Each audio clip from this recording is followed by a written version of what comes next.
অটিজমে আক্রান্ত যে বাচ্চারা তাদের ঠিক কি সমস্যা হয়? বেসিক্যালি এখন বলা হয় অটিজম স্পেকট্রাম ডিসঅর্ডার। কিভাবে বুঝবেন যে আমার সন্তান বিশেষ? খুব ছোটবেলা থেকে বোঝা যায়, 1 বছরের মধ্যেই কিন্তু ধরা যায়। অনেকেই আমাদের বলেছেন যে এইটা যে কোনো রোগ বা এইরকম যে কিছু হয় সেটা আমরা জানতামই না। মা বাবা কি করবে? কি চিকিৎসা প্রথমেই করা হয়? আনফরচুনেট ঘটনা যেটা সমাজে হয়, মানে কোনো একটা ভাবে এটা মনে করিয়ে নেওয়া হয় নিজেদের কাছে যে ও বোধহয় বেশি দিন আমাদের সাথে থাকবে না।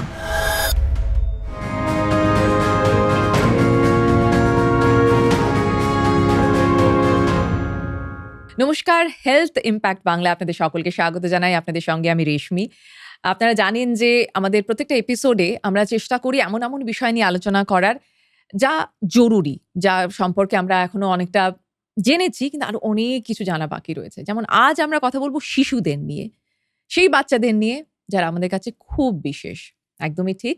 অটিজমে আক্রান্ত যে বাচ্চারা, যাদেরকে আমরা স্পেশাল চাইল্ড বলি, তাদের সম্পর্কে জানা বা তাদেরকে কিভাবে বড় করে তুলতে হবে বা বাবা-মা হিসেবে আপনি কিভাবে বুঝবেন, এই সবকিছু নিয়ে আজ কথা বলবো। আমার সঙ্গে রয়েছেন এই মুহূর্তে সাইকোলজিস্ট এবং সাইকোথেরাপিস্ট মীনাক্ষী খুরানা সাহা। ম্যাম, প্রথমেই আপনাকে স্বাগত জানাই।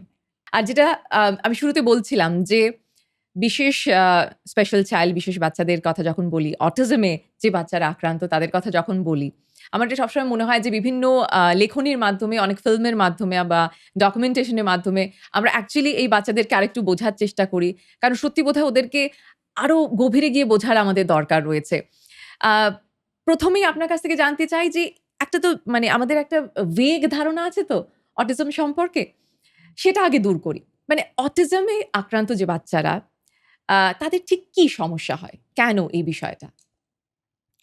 অটিজম বেসিক্যালি এখন বলা হয় অটিজম স্পেকট্রাম ডিসঅর্ডার। হুম, এখন হুম। পুরো নামটা পাল্টে গেছে। আচ্ছা। পাল্টে যাওয়ার কারণ হচ্ছে যে যেটাকে আমরা বলছি অটিজম সেইটা আগে অনেক ভাগে ছিল। এটাতে একটু আছে, এটা এই ধরনের হলে এরকম আছে। তারপরে যেটা দেখা গেল যে এই বাচ্চাদের সিম্পটমস গুলো এবং এদের ম্যানিফেস্টেশন গুলো এতটাই ইউনিক আচ্ছা। যে এইগুলোকে আলাদা, আলাদা করে একেকটা ব্লকে না ফেলে এটাকে হুম। একটা স্পেকট্রামে ফেলাটা দরকার। আচ্ছা। তাই জন্য সেখান থেকে এখন কিন্তু আমরা এটাকে অটিজম স্পেকট্রাম ডিসঅর্ডার বলে থাকি। হুম। যার মধ্যে যেটা আপনি বললেন অটিজমের যে বাচ্চারা যাদের অটিস্টিক ট্রেটস আছে বা অটিজম আছে তারাও এর মধ্যে পড়ে। এবং আ বুঝবেন কি করে? স্পেসিফিক আগে বলে দেওয়া দরকার যে অটিজম একটা বা অটিজম স্পেকট্রাম ডিসঅর্ডার এর যে বাচ্চারা থাকে এটা একটা নিউরো ডেভেলপমেন্টাল কন্ডিশন। যখন আমরা বলি নিউরো ডেভেলপমেন্টাল কন্ডিশন তার মানে হচ্ছে যে তার ব্রেনে যেইভাবে ডেভেলপমেন্টটা হচ্ছে হুম। বা যেভাবে ব্রেনটা ডেভেলপ করছে তার মধ্যে কিছু চেঞ্জেস থাকে যেকোনো একটা এটিপিক্যাল ব্রেনের থেকে। আচ্ছা, ঠিক আছে? আচ্ছা। আমি কম বেশিতে যাচ্ছি না। ঠিক। চেঞ্জেস এর কথাটা আগে হ্যাঁ। বলছি। তো একটা ডাইভার্সিটি থাকে in the brain functioning hmm. Then uh neurotypical child বা নিউরোটিপিক্যাল পারসন। আচ্ছা। এবং এই নিউরো ডেভেলপমেন্টাল ডিসঅর্ডারের ২ টো জিনিস যেটা আমাদের আগে দেখতে হয় অটিজম স্পেকট্রামে বাচ্চাকে হুম। ডায়াগনোজ করার আগে। হুম। সেটা হচ্ছে আগে হচ্ছে যে বাচ্চার সোশ্যাল কমিউনিকেশন এর জায়গাটা কেমন? আচ্ছা। আর ২ নম্বর হচ্ছে যে বাচ্চার মধ্যে রেপিটিটিভ বিহেভিয়ার বা রেপিটিটিভ কোনো ইন্টারেস্ট আছে কিনা? আচ্ছা, এটা যদি আরেকটুখানি হ্যাঁ, মানে বিশদে একদম, জানি। একদম। আ ধরুন মানে একজন বাবা-মা হুম, তার সন্তান জন্মানোর পর হুম, তাকে নিয়ে যে একটা হৈ হুল্লোড় বাড়িতে থাকে, হুম। অনেক কিছু ঘটতে থাকে, প্রতিদিন কিছু না কিছু এক্টিভিটিস সেই বাচ্চাটির হচ্ছে। কোন সময় গিয়ে আম কি ভাবে একজন মা-বাবা বুঝবেন? তারাও কিন্তু নতুন বাবা-মা। ঠিক। তাদেরও এটা মানে প্যারেন্টাল এই সমস্ত কিছু তার কাছে নতুন। কিভাবে বুঝবেন যে আ মানে সত্যিই আমার সন্তান বিশেষ? খুব ছোটবেলা থেকে বোঝা যায় ১ বছরের মধ্যেই কিন্তু ধরা যায়। আচ্ছা। যদি কোনো ডাক্তারবাবু দেখেন তাহলে হয়তো বুঝতে পারবেন। বাবা-মার জন্য বলি ২ থেকে ৩ বছরের মধ্যে বুঝে যাওয়াটা কম্প্যারেটিভলি আচ্ছা। সহজ বা জেনারেলি তারা ওর মধ্যেই ধরতে পারে।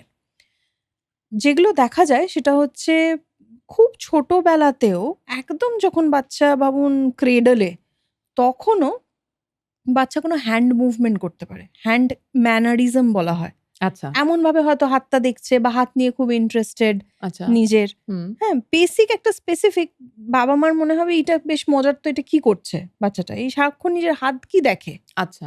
মানে আপনি যেটা বলছিলেন যে একটা কোনো কাজও বারে বারে করতে রেপিটেটিভলি রেপিটেটিভ করে, একটা হ্যাঁ। অ্যাক্টিভিটি। তো আচ্ছা। এরকম ছোট ছোট জিনিস থাকে, কিন্তু তখনও বাবা মা ওইভাবে বুঝতে পারে না, আর বাচ্চাও ভীষণ ছোট টু জাজ। তো এই ধরনের প্রথম থেকে কিন্তু এগুলো আসে। হুম ৯ মাসের মধ্যে যদি দেখুন, তার আগে থেকে যেমন কিছু জিনিস থাকে, যেমন ৩ মাসের মধ্যে একটা বাচ্চার আপনার সঙ্গে বা যে বাচ্চাকে দেখছে হুম তার প্রপার আই কনট্যাক্ট করে সোশ্যাল স্মাইল আসা উচিত। মানে তাকে নিয়ে আপনি খেলছেন, হাসছেন, সেও আপনাকে দেখে আচ্ছা। হাসছে। হ্যাঁ। যখন দেখছেন যে এইগুলো যেন ঠিক টাইমে টাইমে হচ্ছে না, হুম মাইলস্টোনস গুলোর মধ্যে ডিলে হচ্ছে, হুম তখন থেকে কিন্তু অ্যান্টেনা খাড়া হয়ে যাওয়া দরকার বাবা আচ্ছা মার। আচ্ছা ৯ মাসে, এবং অ্যান্টেনা খাড়া মানেই যে আমাকে ভাবতে হবে আমার বাচ্চার রোগ আছে তা নয়। হুম এটা প্রত্যেক বাবা মাকে আমি বলি যে আপনারা মাইলস্টোনস গুলো লিখে রাখুন, বাচ্চা কোন সময় কি করছে। আচ্ছা। তাহলে আপনার পরবর্তীকালেও সুবিধে হবে বাচ্চাকে ট্রেস ব্যাক করতে, যদি কোনো অসুবিধা হয়, আর যদি নাও হয় হুম অ্যাটলিস্ট আপনার কাছে প্রপার একটা ডেটাবেস থাকবে আপনার বাচ্চার। আচ্ছা।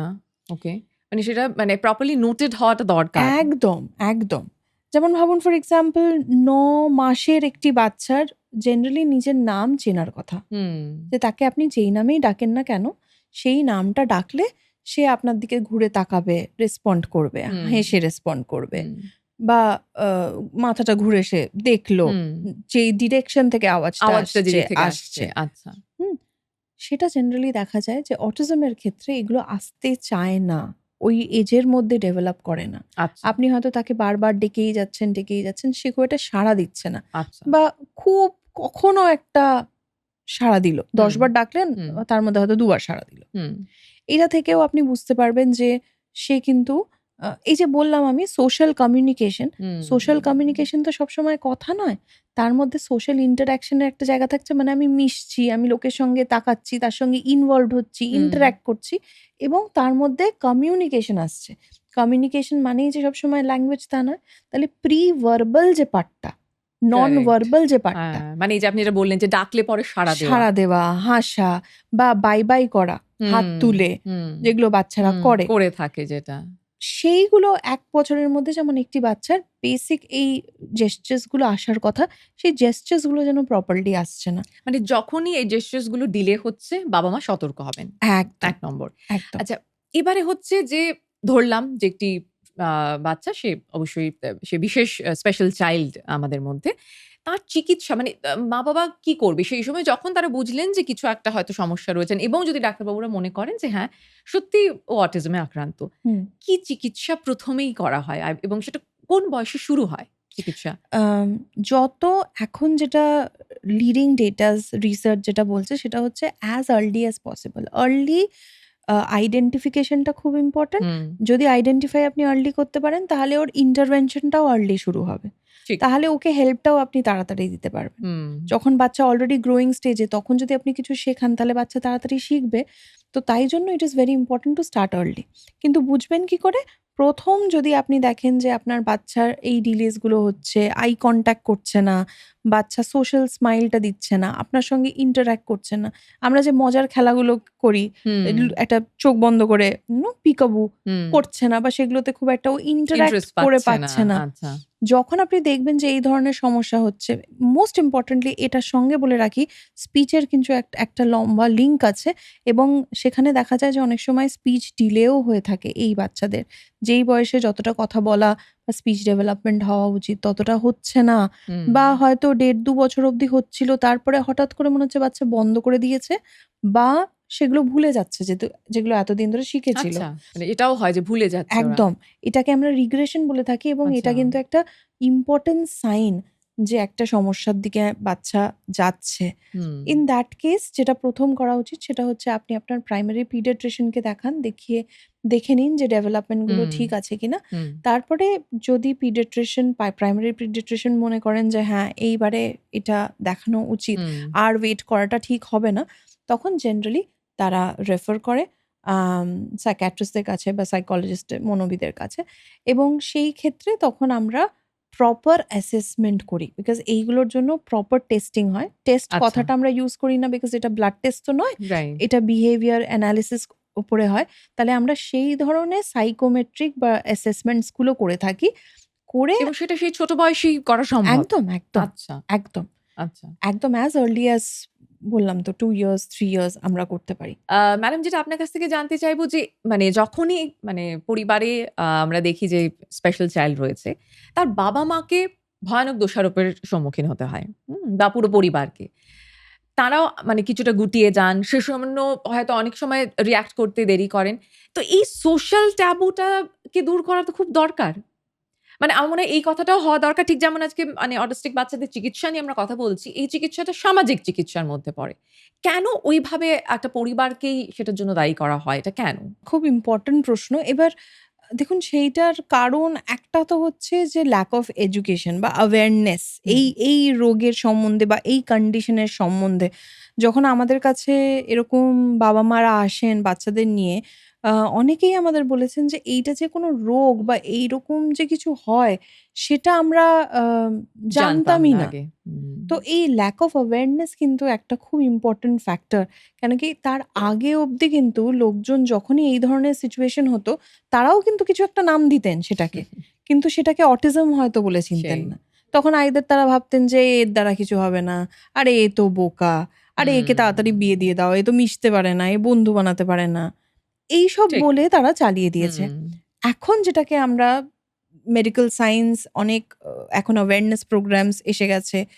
লোকে এটা নিয়ে এখন জানতে চায়, কথা বলতে চায়। আমরাও এটাকে নিয়ে উদ্যোগ নিচ্ছি এবং সেই জন্য হয়তো লোকের মধ্যে এখন আন্ডারস্ট্যান্ডিংটা বেটার আছে। তারা বুঝতে পারছে। কিন্তু আমরা এমন একটা সমাজে আছি যেখানে কিন্তু যারা এতদিন এটাকে জানতো না বা এটা কোনো রোগ বলে মনে হুম, করেননি, হুম। তারাও কিন্তু এখনো আছেন। ওই জেনারেশনরাও একদমই, কিন্তু আছেন। একদমই। হেন্স তারা ভীষণ ইনফ্লুয়েন্স করে। হুম, যেমন ভাবুন শ্বশুর-শাশুড়ি হোক, বাবা-মা হোক, তারা বলে, "একটু ওয়েট করে যা। এও তো দেরি করে কথা বলেছে। ও তো ওটা পারত না। হুম। ওরা তো পারে। ও পারবে।" আমাদের ফ্যামিলিতে একটু ট্রেন্ডই আছে দেরি করে কথা বলার। মানে হাজার রকম মানে পরামর্শ চলে আসে। আর একদম, ততক্ষণে বোধহয় একটু দেরি হয়ে যায় একদম, বাচ্চাটিকে ট্রিট একদম, করতে, করতে। একদম। মানে কি একটা বাবা-মাকেও সাইকোলজিক্যাল রেডিনেস এ আসতে হবে যে, না হুম, এটা একটা প্রবলেম এবং আমাকে এটার দিকে সলিউশন নিয়ে আসতে হবে। হুম। কিন্তু একটা বাবা-মাকে ফার্স্ট তো কনফিউজ করে দেয় সমাজ বা ফ্যামিলির লোক একদম। এইসব বলে। আরেকটাও ধারণা আছে ম্যাম, যেটা ভুল না ঠিক আপনি বলবেন। সেটা হচ্ছে ভেবেই নেওয়া হয় যে অটিস্টিক বাচ্চা তার আয়ুকাল আনফরচুনেট, এর খুবই মানে একটা আনফরচুনেট ঘটনা যেটা সমাজে হয়। মানে কোনো একটা ভাবে এটা মনে করিয়ে নেওয়া হয় নিজেদের কাছে যে ও বোধহয় বেশি দিন আমাদের সাথে থাকবে না। প্লিজ এটা সম্পর্কে বলুন। এরকম কোনো ব্যাপার নেই। একটি অটিজমের বাচ্চা বা একটা মানুষ সে একদম বয়সকাল অবধি বাঁচতে পারে। যারা এটা মনে করেন তার হয়তো মনে করার অন্য কারণ আছে। সেটা হচ্ছে যে যেহেতু তাদের একটা সাপোর্ট লাগে এবং এবার সেই সাপোর্টটাও ডিপেন্ড করছে। যেহেতু বললাম স্পেকট্রাম, হুম, তাহলে অনেকের আবার সাপোর্ট লাগে নাও। খুব কম সাপোর্টও লাগে। আবার হুম। অনেকের একটু বেশি সাপোর্টও লাগে। সেই ক্ষেত্রে ঠিকই। হয়তো তার প্রপার চিকিৎসা করানো হলো না। তার কোনো একটা হেলথ একটা যেকোনো মানুষ যেকোনো একটা বাচ্চার যেরকম একটা রোগ হতে পারে, হুম। তারও হয়তো হলো। কিন্তু সে হয়তো বলতে পারছে না বা তাকে হয়তো অতটা আ কেয়ার করা হচ্ছে না। কেয়ারই করা হচ্ছে না। সেটা কেন একটা কি হুম, আগেই হুম, এই ধরনের সমস্যা হলে মনে করা হয় ওর তো কিছু হবে না। তো ওই ইন্টারেস্টটাও হয়তো বাচ্চার হুম, প্রতি কমে যাচ্ছে। সেক্ষেত্রে হয়তো বাচ্চার কিছু একটা রোগ হলো, সেটা আনডায়াগনসড রয়ে গেল। সেই ক্ষেত্রে আলাদা ব্যাপার। না হলে কিন্তু বা কোনো একটা এর সাথে জেনেটিক একটা কোনো কন্ডিশন আছে। আচ্ছা। বিকজ এট দ্য এন্ড সেটাও অফ হয়ে থাকে। সেটাও হয়ে থাকে। আচ্ছা। তো যদি ক্রোমোজোমাল কোনো রকম ডিফর্মিটি থেকে থাকে তার সঙ্গে, হুম, তো ভাবুন হার্টের একটা কিছু সমস্যা ধরা পড়লো বা কিছু। আচ্ছা, ইন দ্যাট কেস হ্যাঁ, মোর্টালিটি তখন কিন্তু এফেক্ট হয়ে যায়। তার জন্য কি করা দরকার? আপনি জেনেটিক কাউন্সেলিং করতে পারেন, আচ্ছা, জেনেটিক অ্যাসেসমেন্ট করতে পারেন। এখনো ধরা যায়নি যে কমপ্লিটলি যে কোন কারণে অটিজমটা হয়। আচ্ছা। একটা জেনেটিক ফ্যাক্টর আছে, হুম, তার সঙ্গে অন্য ক্রোমোজোমাল ইস্যুসও আসতে পারে। সোশ্যাল বা অন্য বায়োলজিক্যাল ইস্যুসও আসতে হুম, পারে, হুম, এনভায়রনমেন্টও আসতে পারে। হুম। তো এইগুলো কিন্তু সবটাই মাথায় রাখতে হবে। এখনো কিন্তু ক্লিয়ার কাট আমাদের কাছে এভিডেন্সেস নেই বলার জন্য যে আম মানে ঠিক অটিজম এই কারণেই হ্যাঁ, হচ্ছে। অটিজম এই জন্যেই হয়েছে। তার মানে ম্যাম যেটা দাঁড়াচ্ছে যে চিকিৎসা পদ্ধতির মধ্যেও এমন অনেক কিছু নতুন আপনারা করেন বোধহয়, প্রত্যেকটি বাচ্চাকে আলাদা করে ট্রিট করেন অ্যাবসোলিউটলি, যতদূর সম্ভব। অ্যাবসোলিউটলি। ঠিক যেমন ওদের স্কুলে যাওয়া। এবারে এটাও একটু বোঝা দরকার যে আপনি যেটা বলছেন যে যেহেতু এটা অটিজম স্পেকট্রাম ডিসঅর্ডার, আপনি এটা হুম, মানে হুম। এইভাবে এখন এটাকে আমরা ব্যাখ্যা করছি। আ সব বাচ্চাদেরকেই কি যে নির্দিষ্ট স্কুল সেখানে পাঠানো হয়? নাকি যেটা অন্যান্য বাচ্চারা যে স্কুলে যাচ্ছে সেই স্কুলেও আমাদের স্পেশাল চাইল্ডরা যেতে পারে। একদম এটা যেতে পারে, আচ্ছা, একদম যেতে পারে। আচ্ছা। যদি সেই বাচ্চার প্রপার ট্রিটমেন্ট হয়। হুম, ফার্স্টলি এটা বুঝতে হবে যে এই কন্ডিশনস গুলোকে আমরা কিন্তু ইলনেস বলতে পারি না। এগুলো একটা কন্ডিশন মাত্র। কিন্তু কন্ডিশনটা অনেক রকম ভাবুন ডিসেবিলিটি বা অনেক রকম ডিফিকাল্টি চ্যালেঞ্জেস এনে দেয় বাচ্চার জন্য। এই চ্যালেঞ্জেস গুলোকে যদি প্রপারলি রেমিট করা যায়, খুব সুন্দরভাবে এই বাচ্চারা কিন্তু মেইনস্ট্রিমড হয়। আচ্ছা, কিন্তু আচ্ছা। সেটা ডিপেন্ড করে যে তার ডায়াগনোসিসের লেভেলটা কত, মানে তার কতটা ডিগ্রিতে সমস্যা আছে এবং সেইগুলোকে কত তাড়াতাড়ি আমরা ধরে সেগুলোকে ট্রিট করতে শুরু করছি। বাচ্চার থেরাপি কত তাড়াতাড়ি স্টার্ট করছি। সেই ওকে। ক্ষেত্রে দেখা যায় রেজাল্টস কিন্তু খুব দারুণ সিগনিফিক্যান্ট হয়। আমার কাছে এরকম প্রচুর বাচ্চা আছে যারা শুধু স্কুলে যাচ্ছে না, তারা মানে একটা প্লেস হোল্ড করছে। ফার্স্ট, সেকেন্ড এরকম প্লেস হোল্ড করছে বা অসাধারণ। অলিম্পিয়াডসে গিয়ে গোল্ড মেডেল নিয়ে আসছেন। We are very proud. মানে যেই বাচ্চাটাকে ম্যানেজ করা যাচ্ছিল অবশ্যই। না, সেই বাচ্চা এত সুন্দর করছে। সেরকমও কিন্তু প্রচুর আমাদের সাকসেস স্টোরিজ আছে বা মানে এটা থাকে। আপনি যেটা বললেন সত্যি এটা মানে ভীষণ মানে পজিটিভ একটা সাইড আমার মনে হয় যে একটা সাইড যেমন এটা আছে যে এখনো অব্দি আমরা বুঝি না বা হয়তো আমরা কিছুটা রিগ্রেসিভ কিন্তু অন্য দিকটা এটা যেটা এক্ষুনি বললেন ম্যাম।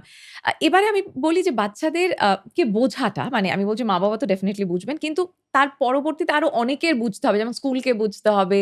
ঠিক। হ্যাঁ, যেখানে ও যাচ্ছে এবারে অনেক সময় যে বাচ্চাদেরকে আমরা দেখি যে ওরা ইরিটেটেড হয়ে গিয়ে হয়তো ওদের বহিঃপ্রকাশটা একটু আলাদা হুম, হতে হুম, পারে। হুম, হুম। সেটা নিয়ে সবাই খুব শেকি হয়ে পড়েন।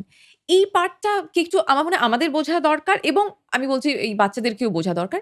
কেন এটা হয়? এক্সাক্টলি কোন সময় এইরকম ট্রিগার পয়েন্টটা আসে ওদের? ঠিক। এই যে বললাম যে ওদের একটা সোশ্যাল কমিউনিকেশন এর একটা ডিফিকাল্টি হুম, আছে। হুম। তো যখনই সোশ্যাল কমিউনিকেশন কথাটা আসছে, তার মানে কিন্তু এটাও যে আমি নিজের ইমোশনটা কতটা বুঝতে পারছি, অপরের ইমোশনটা কতটা বুঝতে পারছি, সিচুয়েশন কতটা বুঝতে পারছি। এরা কিন্তু অনেক সময় সেইগুলো বুঝতে একটু অসুবিধা হয় ওদের।